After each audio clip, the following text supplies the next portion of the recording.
శ్రీ కాలభైరవ బ్రహ్మ కవచం. ఓం పాతు నిత్యం శిరసి పాతు హ్రీం కంఠదేశకే. వటుః పాతు నాభౌ శాపదుద్ధారణాయ చ. కురుద్వయం లింగమూలే త్వాధారే వటుకః స్వయం చ. సర్వదా పాతు హ్రీం బీజం బాహ్వోర్యుగలమేవ చ. షడంగసహితో దేవో నిత్యం రక్షతు భైరవ. ఓం హ్రీం వటుకాయ సతతం సర్వాంగం మమ సర్వదా. ఓం హ్రీం పాదౌ మహాకాలః పాతు వీరా సనో హృది. ఓం హృం కాలః శిరః పాతు కంఠదేశే తు భైరవ. గణరాట్ పాతు జిహ్వాయామష్టభిః శక్తిభిః సహ. ఓం హ్రీం దండపాణిర్గుహ్యా మూలే భైరవీ సహితస్తథా. ఓం హ్రీం విశ్వనాథః సదా పాతు సర్వాంగం మమ సర్వదా.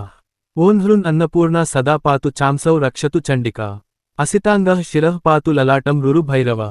ఓం హ్రీం చండభైరవః పాతు వక్త్రం కంఠం శ్రీక్రోధ భైరవ. ఉన్మత్త భైరవః పాతు హృదయం మమ సర్వదా. ఓం హ్రీం నాభి దేశే కపాలీ చ లింగే భీషణ భైరవ. సంహార భైరవః పాతు మూలాధారం చ సర్వదా.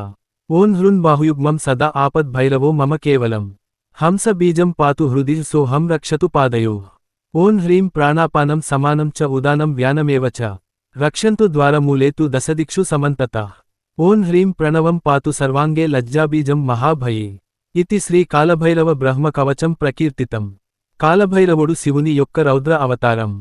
శివుని యొక్క ఈ రూపాన్ని ఆది శంకరాచార్యులవారు కాలభైరవ అష్టకంలో వర్ణించారు. కాలభైరవ బ్రహ్మ కవచం కాలభైరవుని శక్తివంతమైన స్తోత్రం. ఈ కవచం జపించడం మిమ్మల్ని తంత్ర మంత్రాలు మరియు ఇతర శత్రు దాడుల నుండి కవచంలా కాపాడుతుంది.